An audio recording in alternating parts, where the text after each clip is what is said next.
बात हो रहा बात यह है कि आप क्रिश्चियन को ही डिलिस्टिंग क्यों करना चाहते हैं, है ना? इस प्रकार से अगर वो लोग एक हो सकते हैं तो पूरा आदिवासी अपना अलग अलग संस्कृति मनाते हुए एक धर्म कोड का मांग नहीं कर सकते। उस पब्लिक एक्शन न्यूज जनता की आवाज में आप सभी को स्वागत है। अभी हम लोग बिरसा चौक यानी कि रांची बिरसा चौक में खड़े हैं और हम लोग आज हमारे देश में जो मुद्दा चल रहा है, जो आदिवासियों को धर्म कोड और आदिवासियों का डिलिस्टिंग, जो आदिवासी से जो दूसरा धर्म में चल गए हैं वो लोग का डिलिस्टिंग पे बात होगा। सबसे पहले आप लोग झारखंड के जाने माने चेहरा जो आप जान रहे हैं सन्नी टोपो जी, उनसे पहले बात करते हैं, फिर झारखंड के बाहर विभिन्न प्रदेशों से आए हुए सभी से बात करेंगे। वीडियो में अंतिम तक बने रहिएगा। सर जी, जिस हिसाब से आप लोग बात कर रहे हैं, अभी देश में जो मुद्दा चल रहा उस मुद्दा को लेके आप अभी मध्य प्रदेश के भोपाल में चला, अब झारखंड में किस प्रकार है वो मुद्दा चलेगा? जी जोहार। सबसे पहले तो जी पब्लिक एक्शन न्यूज़ को सबसे पहले तो बहुत बहुत धन्यवाद कि जो आपने हम लोग को बोलने का जो है अवसर प्रदान कर रहे हैं। तो जैसा कि हम लोग के बीच में झारखंड में आए हैं कमल डामोर जी हैं, एक जनजाति संगठन जो चलाते हैं मध्य प्रदेश में, गुजरात में, राजस्थान में उनका कार्य हो रहा है। और अभी हम लोग का 4 तारीख को हजारीबाग बड़का गांव में एक बैठक हुआ और उस प्रकार से हर जगह चल रहा है। और हम लोगों ने डिलिस्टिंग का जो विषय है उसको लेकर के हम लोगों ने चर्चा करा और हाल ही में भोपाल का मध्य प्रदेश में बड़ा रैली हुआ और अभी हम लोगों ने निर्णय लिया है कि 30 अप्रैल को भी बहुत बड़ा रैली झारखंड में होगा। तो इससे पहले हम ये लोगों का परिचय ले लेते हैं, अच्छा रहेगा। सर आपका परिचय दे दीजिए। मैं कमल डामोर, झाबुआ डिस्ट्रिक्ट है मेरा निवास और मध्य प्रदेश से। सर आपका? ईश्वरराज मेड़ा, झाबुआ डिस्ट्रिक्ट से हूँ और मध्य प्रदेश से। मध्य प्रदेश से आए हुए हैं, आप भी सब परिचय दे दीजिए। विजय मेड़ा, झाबुआ मध्य प्रदेश से। ये झारखंड के हैं और बाकी तीनों मध्य प्रदेश से हैं। तो आप जैसे देख रहे हैं कि आदिवासियों को मतलब जो दूसरे अन्य धर्म में गए हैं, कौन कौन सा धर्म में गए हैं कि आप उनको डिलिस्टिंग का मांग कर रहे हैं? देखिए, संविधान का जब हम लोग अध्ययन कर पा रहे हैं तो सबसे पहले जो अल्पसंख्यक बन गए हैं, सबसे हम लोग जो अपने रूढ़िवादी परंपरा सिस्टम कस्टम से जो चले गए हैं, जो 1966 में जब कार्तिक उरांव जी ने आवाज बुलंद किया तो उसमें एक रिपोर्ट भी आया कि 80% का जो लाभ है वो धर्मांतरित जो हो चुके हैं, जो अपने आप को आदिवासी तो मानते हैं लेकिन हमारे जो है सामाजिक जो रीति रिवाज है, जन्म कर्म का जो मृत्यु का जो संस्कार है, उनको जो है एसटी का लाभ नहीं मिले। इसी विषय को लेकर के हम लोग कर रहे हैं और इसमें ईसाई और मुस्लिम आते हैं। मैं बता, ईसाई और मुस्लिम? हाँ, मुस्लिम ही आते हैं क्योंकि भारत में वही अल्पसंख्यक है। बाकी बात तो ठीक है जहाँ तक अगर देखा जाए तो, लेकिन सबसे ज्यादा अगर हमारा जो कोई लाभ ले रहा है तो ईसाई लोग ले रहा है। ईसाई लोग आज पूरे भारत में, देश में धर्मांतरण तेजी से हो रहा है। ये लोग सब लोग मिल के रोक रहे हैं। आपका मध्य प्रदेश का ये लोग बताएंगे। अभी हम लोग झारखंड में गए थे हजारीबाग में, तो हजारीबाग का उरी मारी हो गया, हजारीबाग का दारू प्रखंड हो गया, वहाँ संथाली लोग बड़े स्तर में धर्मांतरण कर रहे हैं। पिछले वर्ष हम लोगों का लोग गया हुआ था, घर वापसी भी कराया। तो इस प्रकार से चल रहा है। अच्छा, एक बात बताइए, ईसाई लोग बोलते हैं कि हम लोग कहाँ से हम लोग को लाभ मिल रहा है, क्या लाभ मिल रहा है? तो आपको क्या दिखता है, वो लोगों को कहाँ से लाभ मिलता है? देखिए, डिलिस्टिंग रैली हुआ, उन प्रमुख लोगों ने जिस हिसाब से बात रखा, हम अपना ओपिनियन हम देना चाहते हैं कि देखिए, हमारा एरिया को अगर ले मान के चलिए, मांडर विधानसभा है। मांडर विधानसभा किनके लिए आरक्षित है? मांडर विधानसभा सीट एक एसटी के लिए आरक्षित है। उसी टाइप से आपका दुमका एसटी के लिए आरक्षित रिजर्व सीट है। तो दोनों रिजर्व सीट में अब क्या है कि भैया, आप लुयस मरांडी है, ठीक है, वो कहीं भी पूजा वूजा करती होगी, वो अलग विषय है।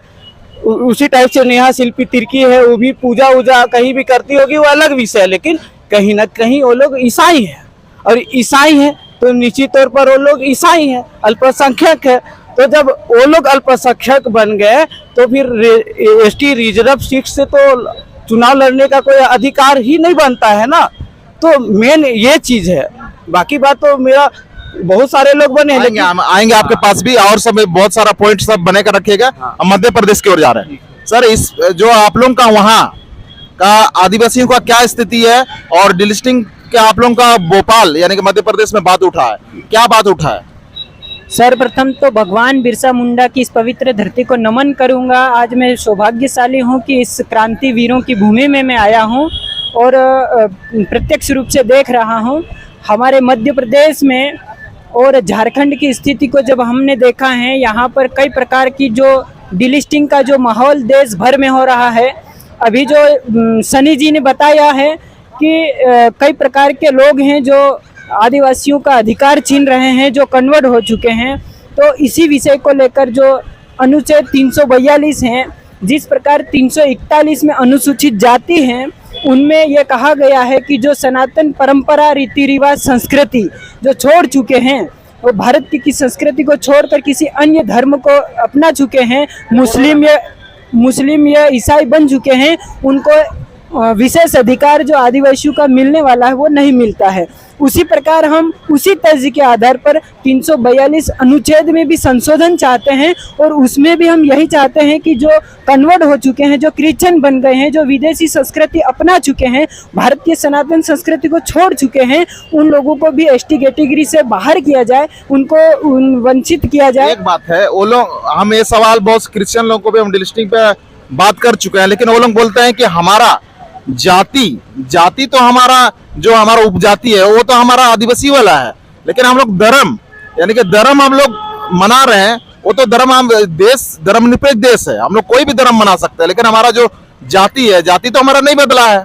इस प्रकार का देखो भैया, जो क्रिश्चियन लोग जो ऐसा बोल रहे हैं, मैं उनको बताना चाहता हूँ कि आदिवासियों की पहचान है उनकी संस्कृति और परंपराओं और रीति रिवाज से है, ना कि किसी जाति विशेष। कई प्रकार का क्या होता है कि हमारे समाज में जो हमारे मध्य प्रदेश में मीणा है, मीणा तो उपजाति है, तो वो राजस्थान में आरक्षण ले रहे हैं, मतलब आदिवासियों का। तो उनकी संस्कृति क्या है? अगर क्रिश्चियन वो विदेशी धर्म अपना चुके हैं तो वो फिर आदिवासी कैसे हो सकते हैं? जाति तो कोई भी लगा सकता है, विदेशी आदमी आके भी बोल देगा कि मैं मुंडा हूँ, मैं उराव हूँ, तो ऐसा संभव कैसे हो पाएगा? वो उपजाति भले कुछ भी बता रहे हैं, लेकिन उसकी पहचान है जो आदिवासियत है, आदिकाल से है, जो सदियों से चली आ रही है, वो परंपरा अगर छोड़ रहे हैं तो वो आदिवासी नहीं कहलाएंगे। तो आप लोग जो हमेशा मांग करते हुए आ रहे हैं, ये डिलिस्टिंग का जो ये है दौर है, ये किसके तरफ आ रहा है? ये देखा जाए तो आप लोग जो क्रिश्चियन में कन्वर्ट हुए हैं वही डिलिस्टिंग होगा कि जो हिंदू धर्म को अपना रहे हैं वही भी डिलिस्टिंग होंगे? देखो, ये बाबा कार्तिक उराव राव का जो अधूरा सपना है, उन्होंने 1977 में ये जो बिगुल फीको था, उनका जो है एक प्रकार से कि यहाँ की भारतीय संस्कृति है, जो रूढ़ी परंपराएं हैं, विशिष्ट संस्कृति हैं, उसको जो भी नहीं मान रहा है और क्रिश्चियन है, वो लोग अगर नहीं मान रहे हैं तो उनको डिलिस्टिंग किया जाएगा। जो विदेशी संस्कृति, भारतीय संस्कृति को छोड़ के। एक बात आप डिलिस्टिंग का बात कर रहे हैं, सबसे पहले तो आदिवासियों को कोई कैटेगरी नहीं मिला है। अपना कैटेगरी जब तक मिलेगा नहीं तो आदिवासी डिलिस्टिंग होगा कैसे? जैसे होता है, अब भारत में 6 धर्मों है, ठीक है, 6 धर्म का आप नाम नहीं जानते, नाम अगर गिनाएंगे तो बहुत लंबा होगा, ठीक है। 6 धर्म का पूरा भारत में धर्म कोड मिला है, तो आदिवासियों को तो धर्म कोड ही नहीं मिला है। तो धर्म कोड ही मिला नहीं है तो आदिवासी को पहले धर्म कोड मिलना चाहिए ना, उसके बाद डिलिस्टिंग होना चाहिए।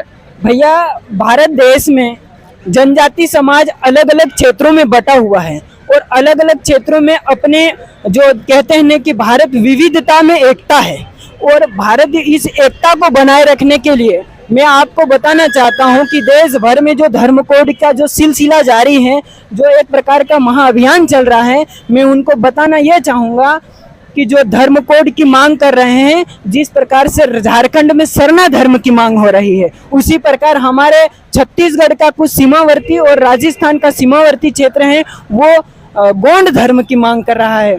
तो उधर हम जाते हैं नागालैंड में तो नागा धर्म की मांग कर रहे हैं, तो कोई भिली धर्म की मांग कर रहे हैं। तो फिर हमारे आपका मध्य प्रदेश में कौन सा धर्म का मांग हो रहा है? हमारे यहाँ गोंड धर्म की मांग जोर शोर से उठ रही है। मध्य प्रदेश से गोंड धर्म का अगर मांग हो रहा तो वहाँ का पॉपुलेशन लगभग क्या होगा? लगभग उनका पॉपुलेशन होगा 6-7 लाख के आसपास होगा लगभग, क्योंकि बहुत सारे इधर वाला जो छत्तीसगढ़ का ट्राइबल विभाग है, जो आधा छत्तीसगढ़ में मिलाया हुआ। और झारखंड में अगर देखा जाए, झारखंड और झारखंड से सटे हुए बिहार और बंगाल, ये सब मिला के सरना में अभी तक में 45 या 45 लाख से मतलब एबव है। इस प्रकार का टिक मार चुके हैं, तो आप इस पे क्या बोलेंगे? देखो, जहाँ तक हो हमें अभी समाज को जागरण करने की आवश्यकता है, और जो टिक मार दिए हैं तो उनसे भी हमें बातचीत करना चाहिए कि वास्तविक स्थिति क्या है। जिस प्रकार से वहाँ पर भ्रम जो है, जो अलग अलग धर्म कोड की मांगे हो रही है, तो हमारे समाज को तोड़ने का बहुत बड़ा एक षड्यंत्र है या साजिश हो, उसको भी समझना पड़ेगा।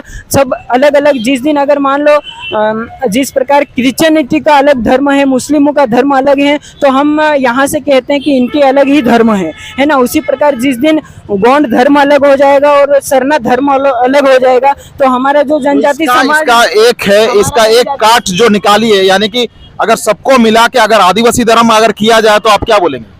आदिवासी धर्म अगर इस प्रकार की कुछ संख्या होती है तो सभी लोगों को, देश के जितने भी जनप्रतिनिधि हैं, समाज के जितने वरिष्ठ गण हैं, उन सभी लोगों को मिलकर चर्चा करना चाहिए। उससे पहले हमको नुकसान और फायदे, समाज के हित में क्या क्या हो सकता है, उसके ऊपर मंथन करना। एक बात, कल परसों यानी कि आगामी 12 मार्च को, ठीक है, आपका मोराबादी मैदान में डॉक्टर कर्मा उरांव और बंदन तिगा, ये दोनों सरना कोड को लेकर रैली कर रहे हैं। उन दोनों को आप दोनों अगर वीडियो देख रहे हैं, कोई भी कार्यकर्ता अगर वीडियो देख रहे हैं, तो ये भाई साहब मध्य प्रदेश से आ रहे हैं, मध्य प्रदेश ना, और गोंड जाति से हैं, है ना, भील जाति से हैं, और ये भील धर्म का मांग कर रहे हैं और गोंड धर्म का भी मांग हो रहा है ना। हम किसी धर्म और आपका क्षेत्र तो कोई मांग कर रहा होगा ना। देखो, क्षेत्र में कुछ लोग मांग कर रहे हैं, कौन सा धर्म का? गौंड धर्म है, भिली धर्म, विभिन्न प्रकार का मांग कर रहे हैं। आप और सरना का मांग कर रहे हैं, कौन वाला आपका सरकार सुनेगा? तो सब मिल के बात करना चाहिए, है ना, समय बेस्ट। हमको किसी भी धर्म कोड की आवश्यकता अभी तक नहीं है। हमको कल समाज को सक्षम और सुरक्षा के लिए, समाज के उत्थान के लिए काम करने की आवश्यकता है। एक बात है, जिस हिसाब से देखा जाता है कि हिंदुओं को हिंदू धर्म कोड मिला है, ईसाइयों को ईसाई धर्म कोड मिला है, तो आदिवासियों को धर्म कोड मिलना नहीं चाहिए। इसके ऊपर मैं आपको एक बार और बोल चुका हूं कि हमको सबको एक बार मिलके, समाज के वरिष्ठ गण और जो जनप्रतिनिधि गण, मिलना चाहिए कि नहीं, ये बताइए। मंथन करना चाहिए, हो सकता है मिलना चाहिए कि नहीं, उसमें नुकसान भी होगा। मिलना चाहिए कि नहीं? देखो, अगर मिलना चाहेगा तो फिर देश टूटेगा और समाज हमारा बिखर जाएगा। आदिवासियों को एक धर्म कोड नहीं मिलना चाहिए, उसके लिए मंथन करना पड़ेगा। मंथन करेगा तो एक छत्ता पे आना चाहिए कि नहीं, वो बोल। एक सतह पर सभी को आकर चर्चा करना चाहिए उस विषय पर। तो एक छत्ता मतलब कोई भी हो, आदिवासी हो, ट्राइबल कोड हो, चाहे आदिवासी कोड हो, एक तो होना चाहिए ना। को समाहित नहीं किया जाता है। देखो, संस्कृति अलग अलग प्रकार की है, हर 10 किलोमीटर में परिवर्तन है, सब में अपना अपना है ना। तो इस विषय को लेकर मैं आपको, सभी का धर्मों का अलग अलग क्षेत्र है। आप ईसाई में जाइएगा ना, ईसाई में भी एक नहीं है, कैथोलिक चर्च है, पलना डेकना बहुत सारा है। मुस्लिम में जाइएगा, वहां भी एक नहीं है, बहुत सारा, शिया सुन्नी पलना है ना। हिंदू में भी जाइएगा तो हिंदू में भी बहुत सारा है ना। इस प्रकार से अगर वो लोग एक हो सकते हैं, तो पूरा आदिवासी अपना अलग अलग संस्कृति मनाते हुए एक धर्म कोड का मांग नहीं कर सकते। उसके लिए हमको समझना पड़ेगा, एक बार बैठना पड़ेगा। हम सब लोगों को, मैं आपको बता रहा हूँ, समाज में जन जागरण लाने की आवश्यकता है। सबसे पहले धर्म कोड से पहले ये अध्ययन करना चाहिए कि क्या नुकसान हो रहा है हमारे समाज का क्या बिखराव हो रहा है, क्या हम टूट रहे हैं, क्या जुड़ रहे हैं, उस पर मंथन होना चाहिए। एक बात है, डिलिस्टिंग का आप बात कर रहे हैं, ठीक है। डिलिस्टिंग से अभी देखा जाए तो झारखंड का ही बात करें, ठीक है, उस जगह में एक आदिवासी लड़ रहा चुनाव, उस जगह बहुत सारे क्रिश्चियन लोग, मतलब आधा क्रिश्चियनिटी हो गया। अगर वहां से क्रिश्चियनिटी हट जाएंगे तो आदिवासी का पॉपुलेशन लगभग कम हो जाएगा। तो वहां पे आरक्षण जो सीट है उसको हटा करके अनारक्षित सीट कर दिया जाएगा, जो कि आदिवासी लोगों के लिए सीट वहां समाप्त हो जाएगा। यानी खतरा है आपका डिलिस्टिंग से।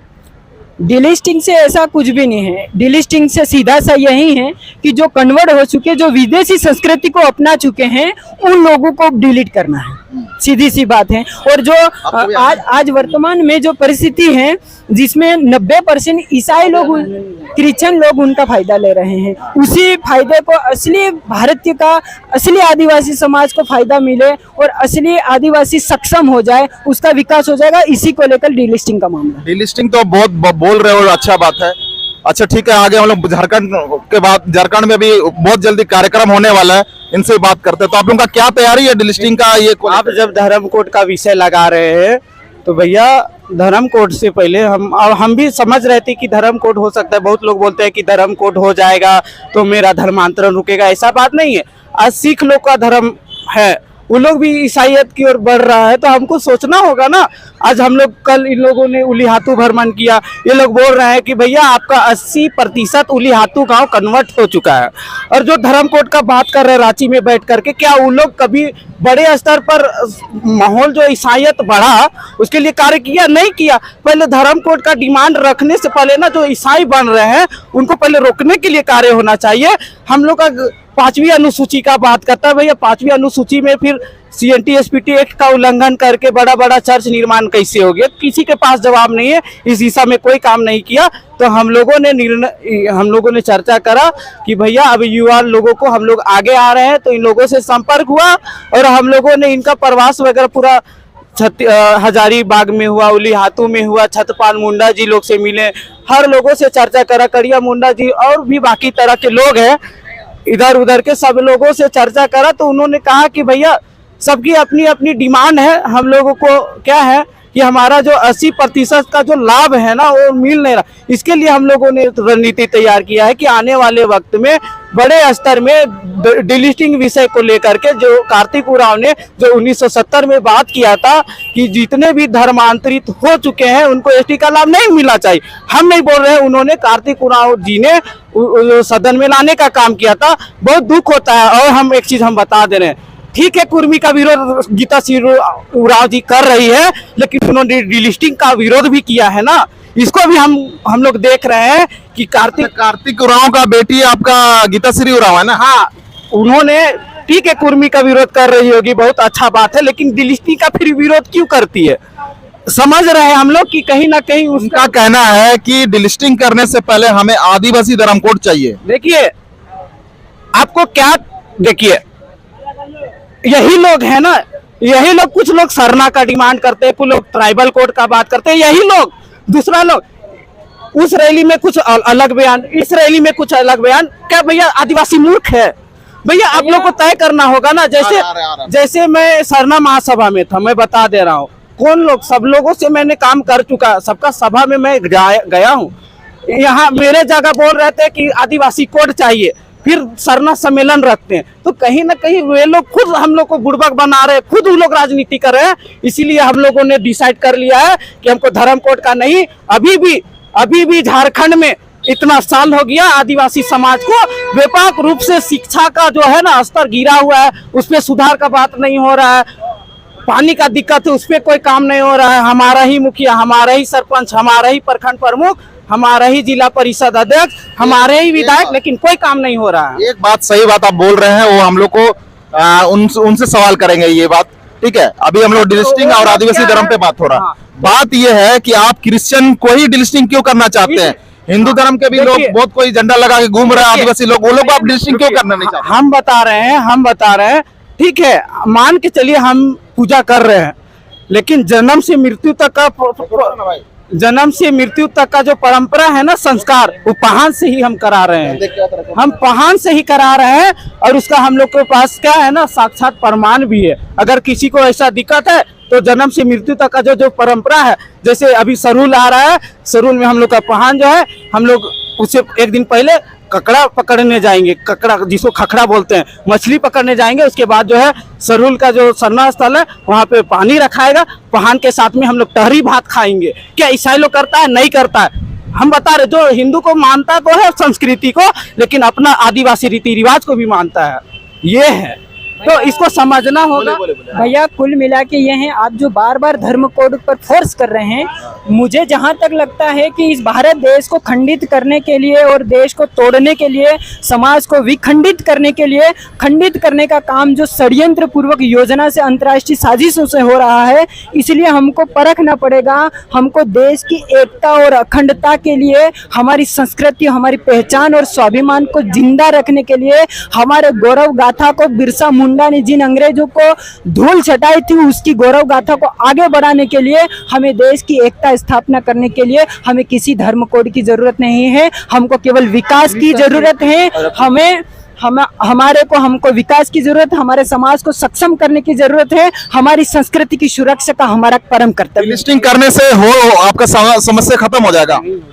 समस्या खत्म हो या नहीं हो, लेकिन जो 80% जो कन्वर्ट होकर जो क्रिश्चियनिटी से विदेशी धर्म की बात कर रहे हैं, वो विदेशी धर्म अपना रहे हैं, वो लोग बाहर हो जाएंगे तो हमारे मूल रूप से जो जनजाति समाज है उसको फायदा दिलवाने के लिए ये बहुत बड़ा आयोजन है, बहुत बड़ी योजना है। ठीक है, अंतिम शब्दों में आपका आगामी जो आप कार्यक्रम करने वाले हैं झारखंड में, इसको लेके थोड़ा बता दीजिए बस अंतिम शब्दों में। जी ऐसा है, जैसा कि हम लोग जान रहे हैं तो अप्रैल में कुछ बड़ा रैली होने का बातचीत चल रहा है, और जो जनजाति सुरक्षा मंच के जो राष्ट्रीय अध्यक्ष है बाबा गणेश राम भगत जी है, जो छत्तीसगढ़ में उनका काफी सारा ऑल इंडिया में काम चल रहा है, तो उनका प्रवास उर्वास होगा और हम लोग तय करने जा रहे हैं रांची में डिलिस्टिंग को लेकर के बड़ा रैली, चलो है ना। ठीक है, हो गया। ठीक। धन्यवाद। ओके ओके, बात करें हम लोग, बात किए कि जनजाति सुरक्षा मंच के कुछ ये है पदाधिकारी है, साथ में ये मध्य प्रदेश से आए हुए हैं और ये डिलिस्टिंग को लेके बात कर रहे हैं, और धर्मकोड को लेके अभी ये लोगों के पास ये कोई मतलब बात इसमें नहीं हुआ है, लेकिन जो भी आप लोग सुने हैं इस पे कमेंट करें और इस वीडियो को जन जन तक जरूर शेयर करें, ताकि जिसका पास पहुंचना था पहुंचना चाहिए, उनका पास पहुंचना जरूरी है। और मध्य प्रदेश से लेकर पूरे देश के लोगों को एक चर्चा भी होना चाहिए इस पे क्या होने वाला है। तो हम लोग आज का संवाद को यही समाप्त करते हैं, है ना। हमारे न्यूज में बने रहने के लिए सभी को, पब्लिक एक्शन न्यूज जनता की आवाज में बने रहने के लिए आप सभी को जोहार, धन्यवाद।